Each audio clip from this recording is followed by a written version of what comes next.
الحمد لله الحمد لله كفى وسلام على عباده الذين اصطفى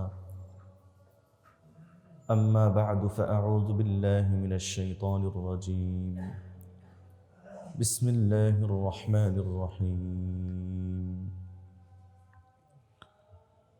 سبحان الذي أسرى بعبده ليلا من المسجد الحرام إلى المسجد الأقصى من المسجد الحرام إلى المسجد الأقصى الذي باركنا حوله لنريه من آياتنا إنه هو السميع البصير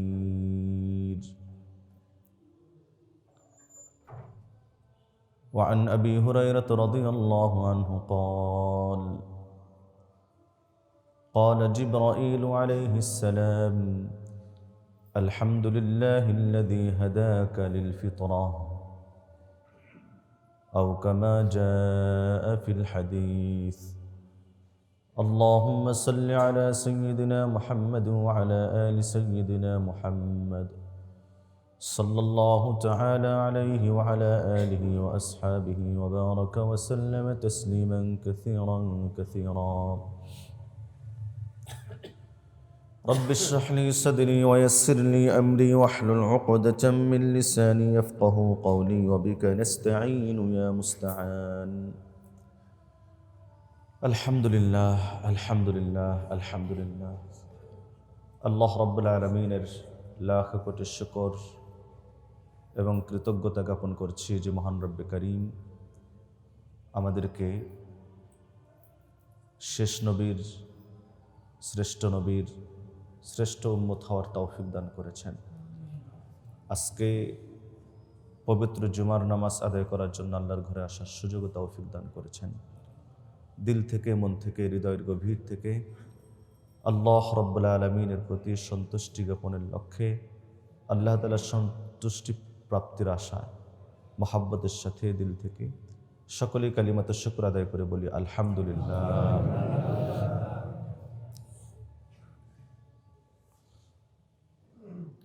পবিত্র কোরআনে হাকিমের সূরাত বানী ইসরাঈলের প্রথম আয়াতে কারিমা আপনাদের সামনে তেলাওয়াত করার সৌভাগ্য হয়েছে। বুখারী শরীফে বর্ণিত একটি হাদিস আপনাদের সামনে, হাদিসের অংশ আপনাদের সামনে পাঠ করার সৌভাগ্য হয়েছে। হাদিস নম্বর হলো 4523। বর্ণনাকারী সাহাবী হযরত আবু হুরায়রা রাদিয়াল্লাহু তাআলা আনহু। তেলাওয়াতকৃত আয়াতে কারিমা এবং পঠিত হাদিসের অংশকে সামনে রেখে নবী পাক সাল্লাল্লাহু আলাইহি ওয়াসাল্লামের ইসরা ও মিরাজের উপরে সংক্ষিপ্ত কিছু কথা রাখার চেষ্টা করব ইনশাআল্লাহ। মুহতারাম হাজিরিন, প্রাণপ্রিয় মুসল্লিন ইকরাম, আরবি রজব মাসের গুরুত্ব, করণীয় বর্জনীয় বিষয়গুলো সম্পর্কে গত জুমাতে আলোচনা করা হয়েছে। নবী পাক সাল্লাল্লাহু আলাইহি ওয়াসাল্লামের জীবনে এক বিস্ময়কর ঘটনা সংঘটিত হয়েছে, যার মাধ্যমে আল্লাহর রাসূল সাল্লাল্লাহু আলাইহি ওয়াসাল্লামের সম্মান ও মর্যাদাকে বাহ্যিকভাবেও প্রকাশ্যেও সকল মানুষের কাছে নবীজির সম্মানকে উন্নত থেকে উন্নত করার দৃষ্টান্ত স্থাপন করা হয়েছে। নবী আলাইহিস সালাতু ওয়াস সালামের এক অনন্য বৈশিষ্ট্য, এক বিশেষত্ব, যা অন্য কোনো মানুষ তো দূরের কথা, এমনকি মহামানব যারা ছিলেন নবীগণের কপালেও নসিবেও এটা হয় নাই। আল্লাহ রাব্বুল আলামিনের নৈকট্যপ্রাপ্ত ফেরেশতাদের ভাগ্যেও এটা জোটে নাই। যেই বিশেষ মর্যাদাটা আল্লাহ তাআলা আমাদের নবীজিকে দিয়েছেন, সেটা হলো ইসরা ও মিরাজ। প্রথমে বলে নেওয়া ভালো, ইসরা ও মিরাজ নবী পাক সাল্লাল্লাহু আলাইহি ওয়াসাল্লামের এই অনন্য বৈশিষ্ট্যমণ্ডিত, অভাবনীয়, অকল্পনীয় তবে অতি সত্য এই সফরটি কবে হয়েছে, কোন মাসে হয়েছে, কোন বছরও হয়েছে, এটা প্রথমে বলে নিচ্ছি যে আমরা সুনির্দিষ্টভাবে বলাটা আমাদের জন্য কঠিন। এ কারণে যে মুহাদ্দিসিনে কিরাম এবং মুআররিখিনগণ, ঐতিহাসিকগণ এই ব্যাপারে বেশ কয়েকটি মতামত উল্লেখ করেছেন। প্রসিদ্ধ মতামত হলো 10টি। নবী পাক সাল্লাল্লাহু আলাইহি সাল্লামের এই ইসরা ও মেরাজ কবে সংঘটিত হয়েছে এই ব্যাপারে মতামত, প্রসিদ্ধ মতামত হলো 10টি। যে নবীজির হিজরতের 6 মাস পূর্বে, 7 মাস পূর্বে, 11 মাস পূর্বে, 1 বছর পূর্বে, 14 মাস পূর্বে, 15 মাস পূর্বে, এইভাবে 10টি মতামত বর্ণিত আছে। তবে এই ব্যাপারে সকলে একমত যে রাসূল পাক সাল্লাল্লাহু আলাইহি ওয়াসাল্লামের এই ইসরা ও মেরাজ সংঘটিত হয়েছে হিজরতের পূর্বে। হিজরতের পূর্বে হয়েছে, কিন্তু কোন সালে, কোন বছরে, এটা নিয়ে মতভেদ আছে। কোন মাসে হয়েছে এটা নিয়েও মতবিরোধ আছে। কেউ বলেছেন রবিউল আউয়ালে, কেউ বলেছেন রবিউস সানিতে, কেউ বলেছেন রমজানুল মুবারকে, কেউ বলেছেন শাওয়াল মাসে, আবার অনেকেরই মতামত হলো রজব মাসে। আমাদের উপমহাদেশে মুসলমানদের কাছে এই মতামতটি অধিক প্রসিদ্ধ যে নবী পাক সাল্লাল্লাহু আলাইহি ওয়াসাল্লামের মেরাজ সংগঠিত হয়েছে রজব মাসে, এবং অনেকে তারিখ নির্দিষ্ট করে বলেন যে 27শে রজবে হয়েছে। এই কথাটিও একেবারে ভিত্তিহীন নয়। বড় একটি বিষয় হলো তালাক্কি বিল কবুল। এজন্য রজব মাসে রাসূল করিম সাল্লাল্লাহু আলাইহি ওয়াসাল্লামের মেরাজ সম্পর্কে সাধারণত মসজিদগুলোতে আলোচনা হয়ে থাকে। যদিও নবী পাক সাল্লাল্লাহু আলাইহি ওয়াসাল্লামের মেরাজের আলোচনা করার জন্য কোনো দিন, কোনো সময়, কোনো মাস, কোনো বছর, কোনো ওয়াক্ত নির্দিষ্ট নয়। মেরাজ মানুষের জন্য, আমাদের জন্য অতি শিক্ষণীয় একটি বিশেষ আলোচনার দাবি রাখে এরকম একটি বিষয়। রাসূলুল্লাহ সাল্লাল্লাহু আলাইহি ওয়াসাল্লামের ইসরা ও মেরাজ কখন হয়েছে বিষয়টি আমি আপনাদের সামনে বললাম, মতবিরোধ উল্লেখ করলাম। ফয়সালা করার প্রয়োজন নাই, ফয়সালা করার দরকারও নেই। তবে এই ব্যাপারে একমত যে হিজরতের পূর্বে নবীজির মেরাজ হয়েছে। মেরাজ কেন হয়েছে, মেরাজের ঘটনা কি, মেরাজের শিক্ষা কি, এই তিনটি জিনিস, তিনটি প্রশ্ন যদি আমরা আমাদের সামনে রাখি তাহলে আলোচনাটা আমাদের সামনে ইনশাআল্লাহ বেশি পরিষ্কার হবে। মেরাজ কেন হয়েছে, মেরাজ এর ঘটনা কি, মেরাজের শিক্ষা কি, কেন হয়েছে এর প্রকৃত কারণ আল্লাহ তাআলাই ভালো জানেন। তবে উলামায়ে কেরাম প্রত্যেকেই যার যার সামর্থ্য, শক্তি, অ্যাবিলিটি অনুযায়ী কোরআন ও হাদিস থেকে কিছু নুকতা, কিছু রহস্য উদ্ঘাটন করার চেষ্টা করেছেন। অনেকে বলেছেন মানুষ যখন কষ্ট করে তখন মানুষ তার ফলাফল পায়। অন্ধকার হলে বুঝবেন যে এরপরে আলো আছে। মানুষের জীবনে অনেক সময় বিপদ আসে, বিপদের পরেই আল্লাহ তাআলা সেই বিপদ মুক্তির সুসংবাদ দান করেছেন। কোরআনে কারীম আল্লাহ তাআলা বলেন, ইন্না মাআল উসরি ইউসরা, ইন্না মাআল উসরি ইউসরা। সূরা ইনশিরাহের ভিতরে আল্লাহ তাআলা বলেন, আলাম নাশরাহ লাকা সাদরাক ওয়া ওয়াদা'না আনকা বিজরাক আল্লাযী আনকাযা যহরাক ওয়া রাফা'না লাকা যিকরাক ফাইন্না মাআল উসরি ইউসরা, ইন্না মাআল উসরি ইউসরা। এটা আরবি গ্রামারের নিয়ম অনুযায়ী এখানে প্রত্যেক উসুরের জন্য দুইটা করে ইউসুর আছে, অর্থাৎ প্রত্যেক বিপদের জন্য দুটি করে বিপদ মুক্তির পথ খোলা আছে। মুহতারাম হাজরিন, রাসূল পাক সাল্লাল্লাহু আলাইহি ওয়াসাল্লাম আল্লাহর দ্বীনের দাওয়াতের এই কাজ করতে, ইকামতে দ্বীনের এই কাজ করতে, আল্লাহর দ্বীন আল্লাহর জমিনে প্রতিষ্ঠিত করার জন্য নবী আলাইহিস সালাতু ওয়াস সালাম অবর্ণনীয় কষ্ট স্বীকার করেছেন।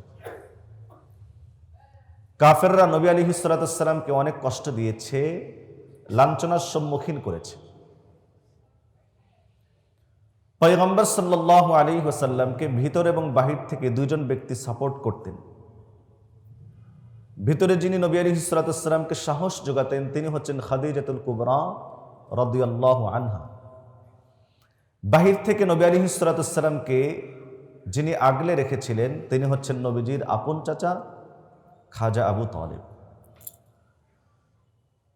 3 দিনের ব্যবধানে নবী আলাইহিস সালাতু ওয়াস সালামের ঘরের ভিতরের সাহস যোগানোর লোকটি, বাহিরে আগলে রাখার লোকটি, মাত্র 3 দিনের ব্যবধানে দুইজনই দুনিয়া থেকে চলে গেলেন। এবং এজন্যই এই বছরটাকে আমুল হুজুন অর্থাৎ দুশ্চিন্তার বছর বলা হয়। রাসূলুল্লাহ সাল্লাল্লাহু আলাইহি ওয়াসাল্লাম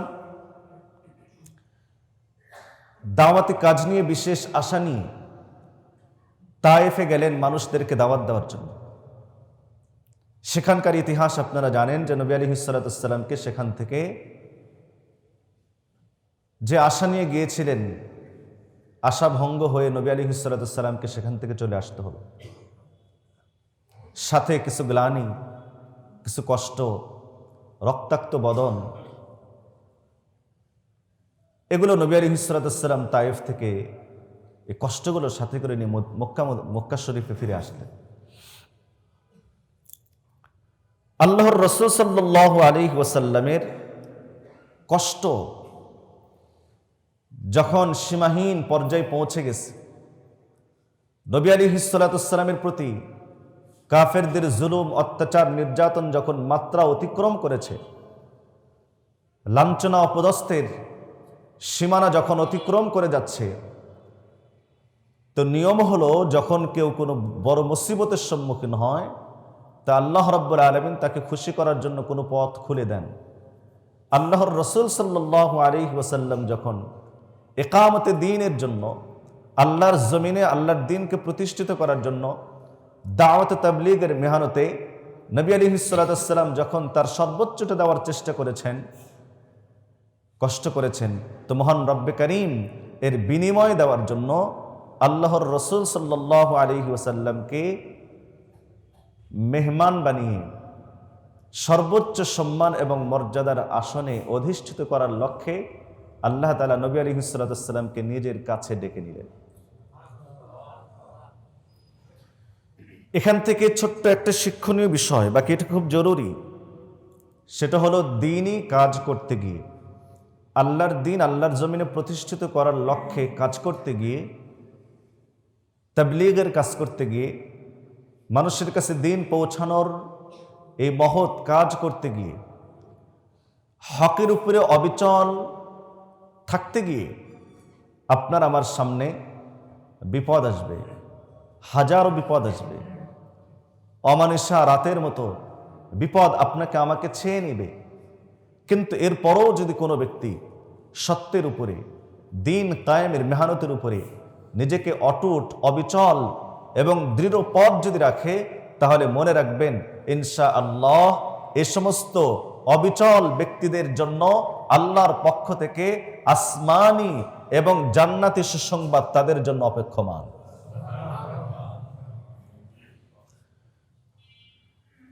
যেমনটি পৃথিবীর ইতিহাস আমাদের সামনে চূড়ান্ত এবং জ্বলন্ত দৃষ্টান্ত পেশ করেছে, যারাই দ্বীনের জন্য কষ্ট করে আল্লাহ রাব্বুল আলামিন তাদের জন্যই দুনিয়া ও আখিরাতে চূড়ান্ত সফলতা রেখে দিয়েছে। এজন্য কখনো মন খারাপ করবেন না, মন ভাঙবেন না, মনে সাহস রাখবেন ইনশাআল্লাহ। রাসূল পাক সাল্লাল্লাহু আলাইহি ওয়াসাল্লামকে আল্লাহ রাব্বুল আলামিন নিজের মেহমান বানিয়ে আপন এবং আপনত্বকে আরো বাড়ানোর জন্য নিজের কাছে নিয়ে নিলেন। রাসূল পাক সাল্লাল্লাহু আলাইহি ওয়াসাল্লাম একদিন মক্কা মুকাররমায় উম্মে হানির ঘরে ঘুমন্ত অবস্থায় ছিলেন। নবী আলাইহিস সালাতু ওয়াস সালাম বলেন যে আমার পূর্ণ ঘুমও না, পূর্ণ জাগ্রতও না। এই আধা-আধি ঘুমের মধ্যে হঠাৎ করে আমি দেখতে পেলাম যে ঘরের ছাদ ফেটে গেল। উপর থেকে হযরত জিবরিল আলাইহিস সালাম এবং মিকাইল আলাইহিস সালাম সহ ফেরেশতাদের একটা দল, একটা বাহিনী আমার কাছে আগমন করলেন। হযরত জিবরিল আলাইহিস সালাম আমাকে জাগ্রত করলেন, ডাকলেন এবং বললেন যে হাবিব, আল্লাহর হাবিব, এখন ঘুমানোর সময় নয়, খোদ আল্লাহ তাআলা আপনার সাক্ষাতের জন্য আছেন। আল্লাহ রাব্বুল আলামিন আপনাকে আল্লাহর কাছে নিয়ে যাওয়ার জন্য বলেছেন, এখন ঘুমানোর সময় নয়, উঠুন আপনি। কোন কোন কিতাবে একটা কথা লিখেছেন, বাকি কথাটি খুব মজবুত নয়, তবে কিতাবে এসেছে হযরত জিবরিল আলাইহিস সালাম নবী আলাইহিস সালাতু ওয়াস সালামকে যে এই ঘুম থেকে জাগ্রত করেছেন ডেকে নয়, বরং হযরত জিবরিল আলাইহিস সালাম নিজের গাল মুবারক রাসূলুল্লাহ সাল্লাল্লাহু আলাইহি ওয়াসাল্লামের পায়ের তালুর সঙ্গে লাগায় দিয়েছেন। আল্লাহু আকবার বলেন। তারপরে জাগ্রত করেছেন।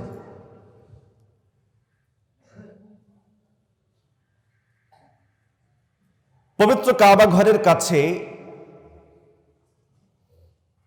জমজম কূপের কাছে নবী আলাইহিস সালাতু ওয়াস সালামকে আনা হয়েছে। আল্লাহর রাসূল সাল্লাল্লাহু আলাইহি ওয়াসাল্লাম বলেন যে জিবরাইল এবং মিকাইল আলাইহিস সালাম আমার বুক চিরলেন, কল মুবারক বের করলেন, জমজমের পানি দিয়ে ধৌত করলেন।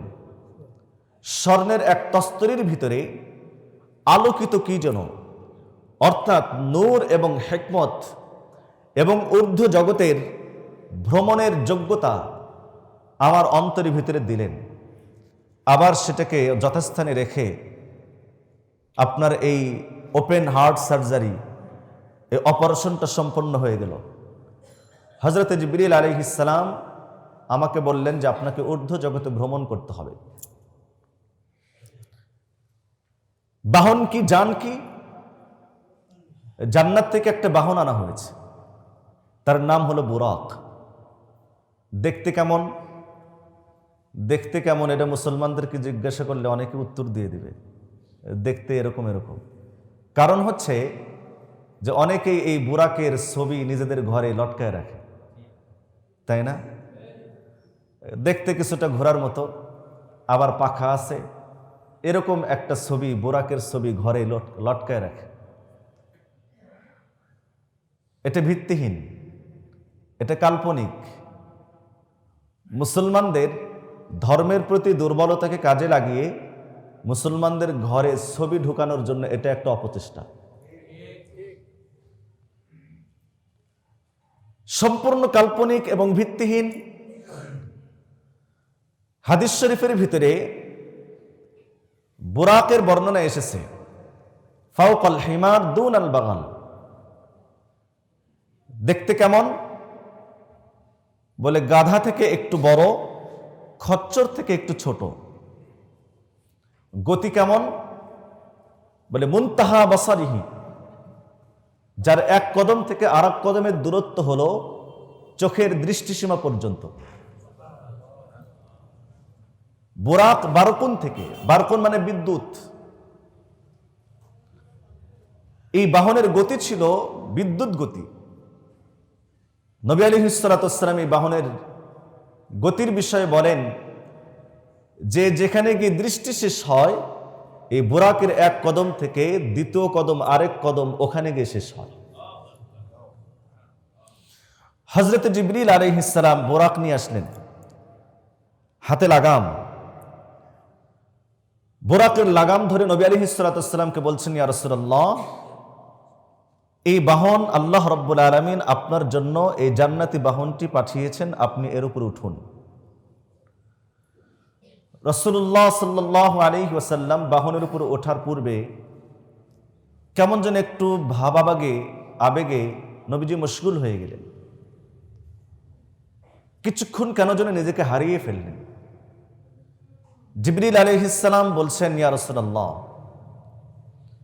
আল্লাহ রাব্বুল আলামিন আপনাকে আপনার কাছের মেহমান হিসেবে ডেকেছেন, আপনি কি ভাবছেন? নবী আলাইহিস সালাতু ওয়াস সালাম বলেন যে দেখো, আমি তো আজকে জান্নাতি বাহনে বিদ্যুৎ গতি সম্পন্ন এই বুরাকে আল্লাহর সান্নিধ্যে যাচ্ছি, কিন্তু ময়দানে মাহশারে আমার গুনাহগার উম্মতরা আল্লাহর কাছে কিভাবে যাবে? কোরআনে কারীমের আয়াত নাজিল হলো, ইয়াউমা নাহশুরুল মুত্তাকিনা ইলার রহমানি ওয়াফদা, ইয়াউমা নাহশুরুল মুত্তাকিনা ইলার রহমানি ওয়াফদা। আল্লাহ তাআলা বলেন যে আমি মুত্তাকিদেরকে রহমানের কাছে সেদিন একত্রিত করব। আল্লাহ বলেন আমি আমার কাছে আপনার উম্মতদেরকে একত্রিত করব, মুত্তাকিদেরকে একত্রিত করব আমার কাছে মেহমান বানায়া। এরা মেহমান হয়ে দলে দলে আল্লাহ রাব্বুল আলামিনের কাছে সম্মানিত হয়ে উপস্থিত হবে। বাকি শর্ত একটা, সেটা হলো উম্মত হতে হবে, খাঁটি উম্মত হতে হবে, এক কথায় মুত্তাকি হতে হবে। নবী পাক সাল্লাল্লাহু আলাইহি ওয়াসাল্লাম বুরাকের উপর পা রাখলেন, উপরে উঠে বসলেন। বুরাক নিয়ে নবী আলাইহিস সালাতু ওয়াস সালামকে রওনা করলো। আল্লাহর রাসূল সাল্লাল্লাহু আলাইহি ওয়াসাল্লামের এই অনন্য বৈশিষ্ট্যমণ্ডিত সফরটি দুই ভাগে বিভক্ত। একটাকে বলা হয় ইসরা, আরেকটিকে বলা হয় মিরাজ। মসজিদে হারাম থেকে মসজিদে আকসা পর্যন্ত, ফিলিস্তিনের বাইতুল মুকাদ্দাস, এই বাইতুল মুকাদ্দাস পর্যন্ত নবী আলাইহিস সালাতু ওয়াস সালাম এই সফর, এটাকে ইসরা বলে। আর বাইতুল মাকদিস থেকে মসজিদ আকসা থেকে ঊর্ধ্ব জগতের ভ্রমণ, সুম্মা মিনহু ইলাস সামাওয়াতিল উলা, ঊর্ধ্ব জগতের এই ভ্রমণকে মিরাজ বলে। ইসরা শব্দের অর্থ হলো রাত্রিকালীন ভ্রমণ করানো। রাত্রিকালীন সময়ে ভ্রমণ করানোকে ইসরা বলা হয়। মসজিদ হারাম থেকে বাইতুল মাকদিস পর্যন্ত, মসজিদ আকসা পর্যন্ত এই ভ্রমণ, এই সফর কোরআনে কারীমের আয়াতে কারিমা দ্বারা প্রমাণিত। সুতরাং যদি কোনো ব্যক্তি এই সফরকে অস্বীকার করে তাহলে সে ঈমানদার থাকতে পারে না। বাইতুল মাকদাস থেকে ঊর্ধ্ব জগতের ভ্রমণ, যাকে মিরাজ বলে, এটা কোরআনে কারীমের পর সবচেয়ে শক্তিশালী দলিল যেটা, সেটা হলো হাদিসে মুতাওয়াতির। এই খবরে মুতাওয়াতির বা হাদিসে মুতাওয়াতির দ্বারা প্রমাণিত কমপক্ষে 22 জন সাহাবী মিরাজ সম্পর্কে হাদিসগুলো বর্ণনা করেছেন। এজন্য ইমাম ইবনে কাসির রাহমাতুল্লাহি আলাইহি বর্ণনা করতে গিয়ে তিনি বলেন, ফাহাদিসুল ইসরা ওয়াল মিরাজ আজমা আলাইহি উম্মাহ, বলে ইসরা ও মিরাজের হাদিসগুলো এটা ইজমা'এর পর্যায়ে চলে গিয়েছে। সুতরাং এটাকে অস্বীকার করার কোনো সুযোগ নেই।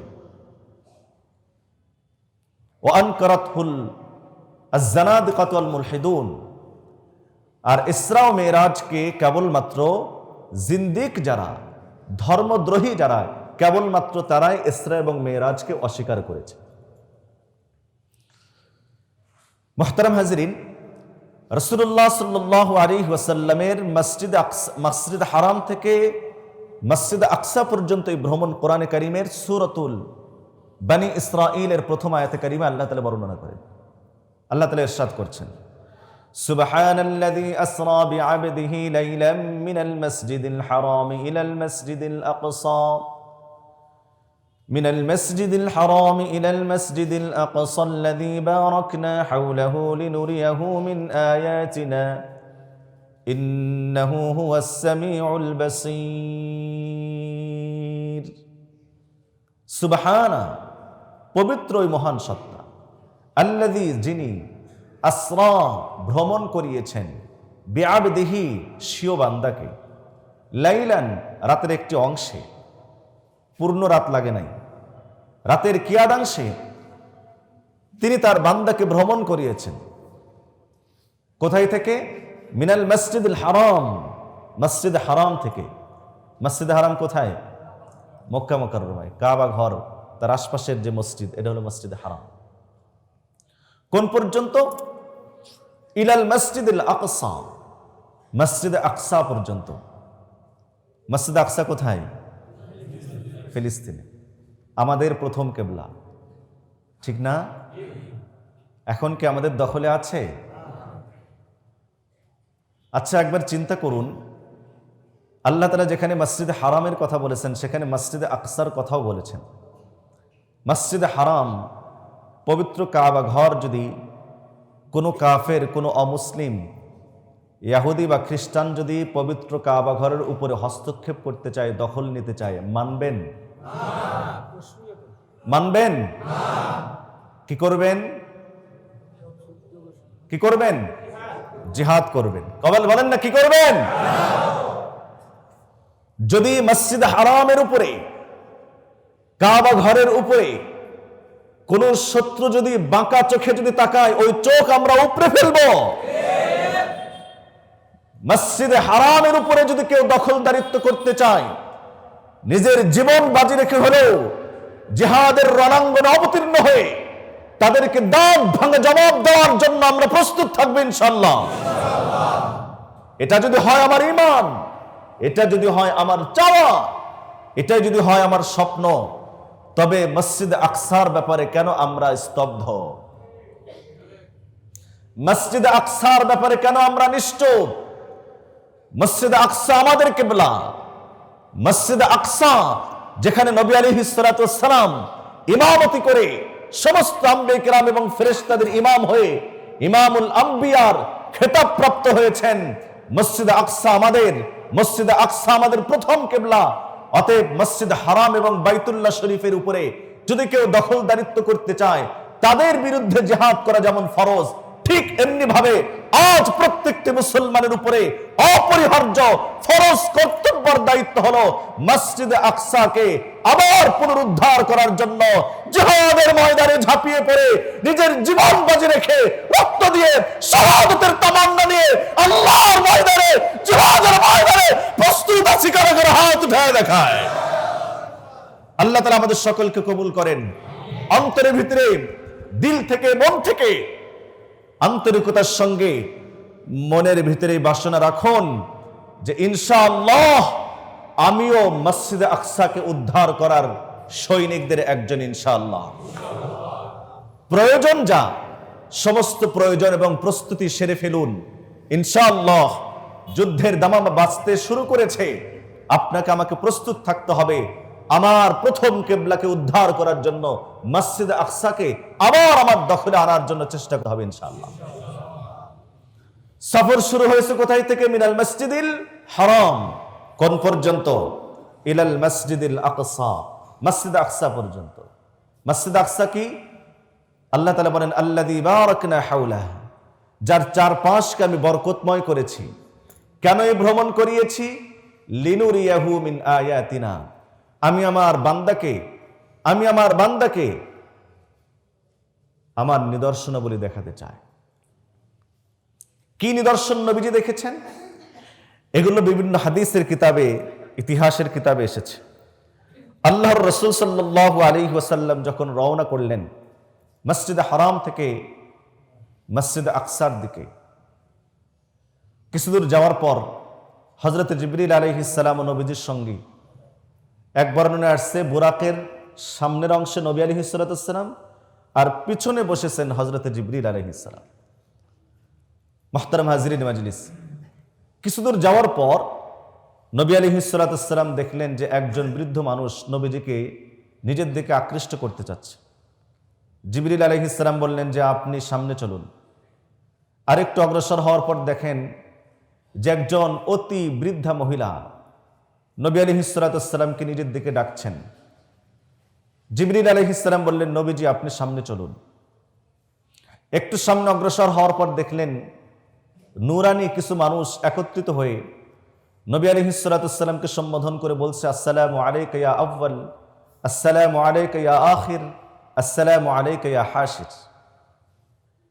সামনে অগ্রসর হওয়ার পর আল্লাহর রাসূল সাল্লাল্লাহু আলাইহি ওয়াসাল্লাম দেখেন এক প্রকার মানুষ যাদের হাতের নখগুলো তামা দ্বারা বানানো, বড় বড় নখ, ধারালো নখ, এই নখগুলো দিয়ে তারা নিজেদের বুকের এবং চেহারার গোশতগুলো ছিঁড়ে ছিঁড়ে ফেলে দিচ্ছে। আবার ভালো হচ্ছে, আবার ছিঁড়ে ছিঁড়ে ফেলে দিচ্ছে, আবার ভালো হচ্ছে, আবার ছিঁড়তেছে। পয়গম্বর সাল্লাল্লাহু আলাইহি ওয়াসাল্লাম আরেকটু সামনে অগ্রসর হওয়ার পর দেখেন যে কিছু মানুষ এমন যারা রক্তের সাগরের ভিতরে হাবুডুবু খাচ্ছে, কাছে আসার চেষ্টা করছে। পারে একজন দায়িত্বশীল ব্যক্তি বিশাল বড় পাথর হাতে নিয়ে ওই ব্যক্তির মুখের উপরে, মাথার উপরে আঘাত করছে, আবার সে মাঝপথে চলে যাচ্ছে। নবী আলাইহিস সালাম আরেকটু সামনে অগ্রসর হলেন, দেখতে পেলেন যে কিছু মানুষ দাঁড়ানো এবং তাদেরকেও পাথর দিয়ে মাথায় আঘাত করে করে শাস্তি দেওয়া হচ্ছে। আল্লাহর রাসূল সাল্লাল্লাহু আলাইহি ওয়াসাল্লাম এইভাবে আল্লাহর আয়াতগুলো, নিদর্শনগুলো দেখতে দেখতে অগ্রসর হচ্ছিলেন। শুনবেন না এই লোকগুলো কারা?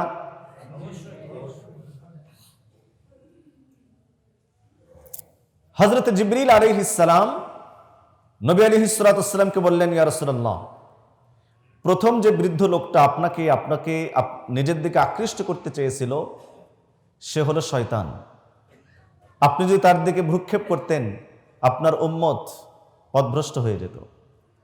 2 নম্বর যে বৃদ্ধা মহিলা আপনাকে নিজের দিকে আকৃষ্ট করতে চাচ্ছিল, অতি বৃদ্ধা মহিলা, এই বৃদ্ধা মহিলার উদাহরণ হচ্ছে দুনিয়া। এই মহিলার যতটুকু হায়াত বাকি আছে, বলে দুনিয়ার হায়াত এতটুকুই বাকি আছে। এরপর যে কিছু মানুষকে আপনি দেখলেন যে তারা আপনাকে সালাম দিচ্ছে, তারা হচ্ছেন হযরত ইব্রাহিম আলাইহিস সালাম, হযরত মুসা আলাইহিস সালাম এবং হযরত ঈসা আলাইহিস সালাম। তারা আপনাকে সালাম দিচ্ছেন।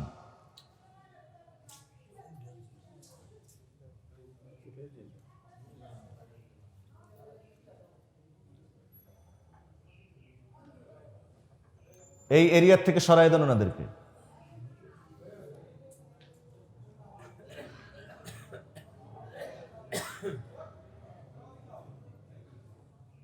উঠাইয়া দেন ওনাদেরকে, ওদিকে সরাইয়া দেন।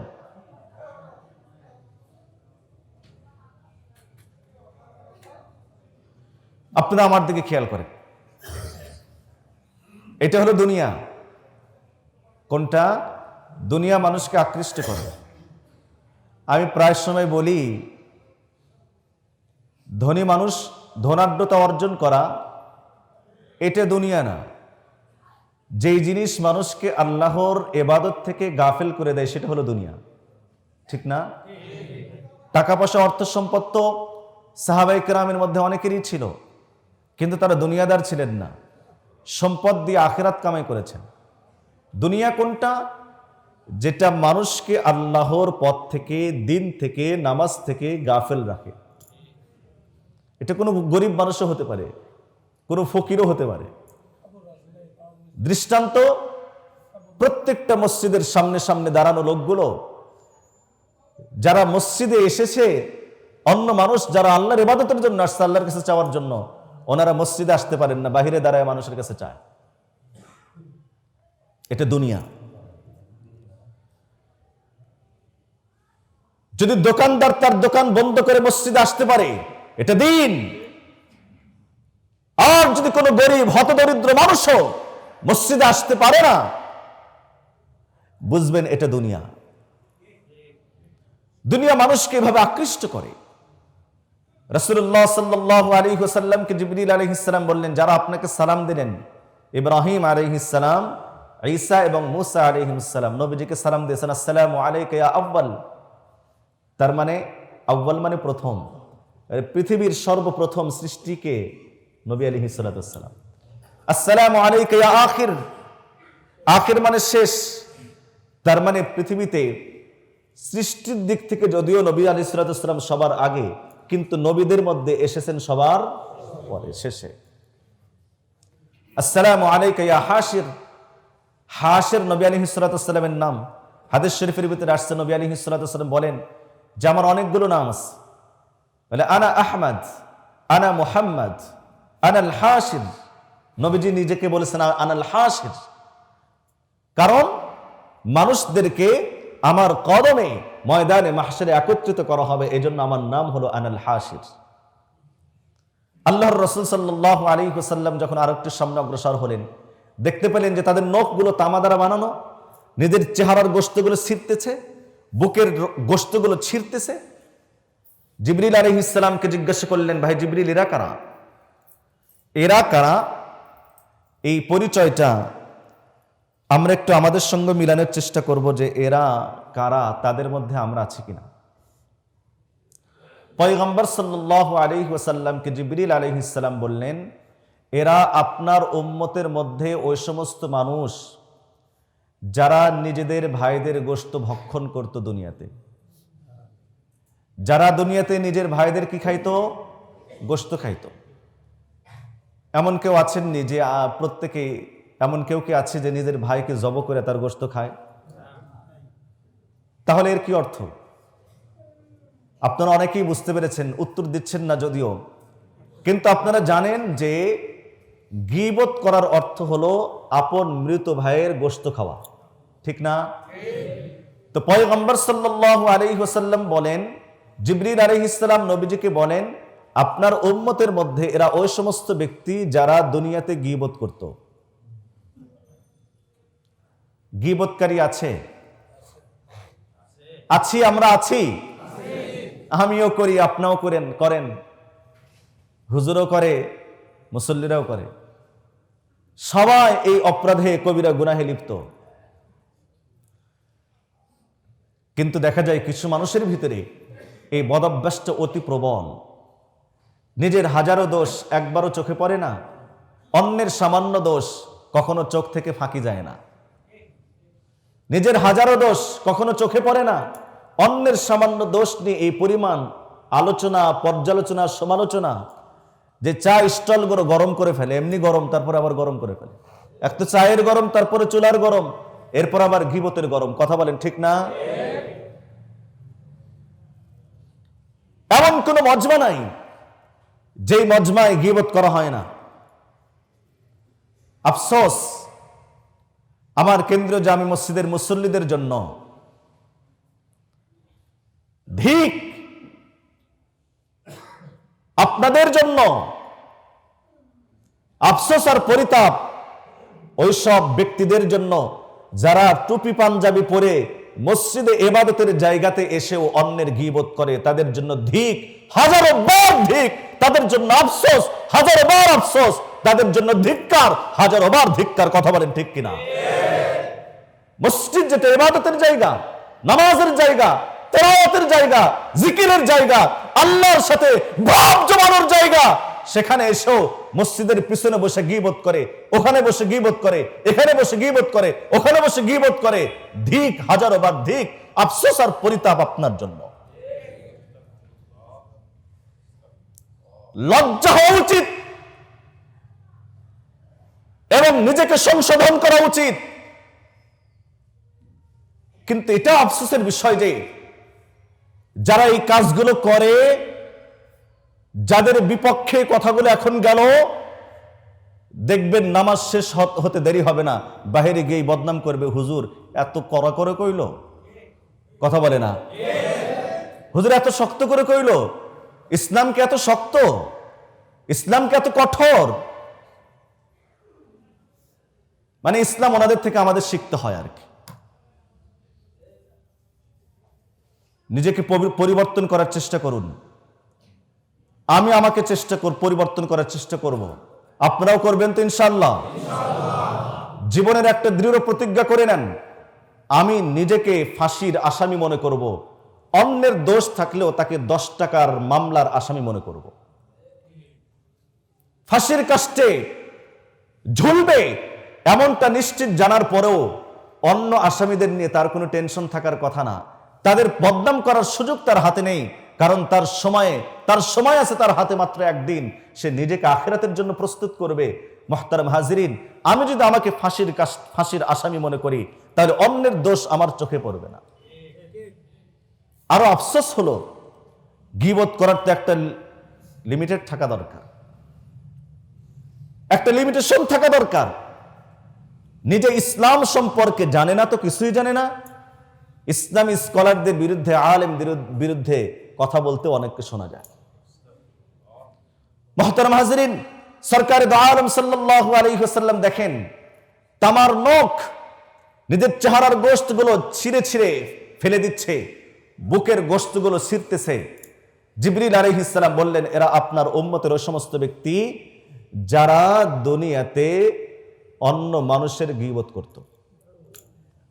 ভাই, আখিরাতে এই শাস্তি থেকে বাঁচতে হলে আমাদেরকে গীবত ছাড়তে হবে। কি বলেন ইনশাআল্লাহ?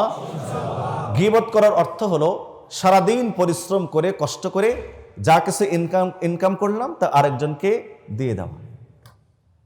তাহাজ্জুদ থেকে শুরু করে রাতের ঘুমানোর সূরাতুল মুলকের আমল পর্যন্ত সব নামাজ, তেলাওয়াত, জিকির, সমস্ত কিছুর নেক আমল আমি এক বদনাম করে, একটা গীবত করে আরেকজনের আমল নামায় অটো পাস করাই দিলাম। আমার আমল নামা শূন্য তো শূন্য, অন্যের গুনাহগুলো আমার আমল নামায় আসলো, আমার নেকিগুলো আরেকজনকে দিয়ে দিলাম। তো এত বড় বোকা কি আপনারা হতে চান? আপনারা হতে চাইলেও আমি হতে দেব না ইনশাআল্লাহ।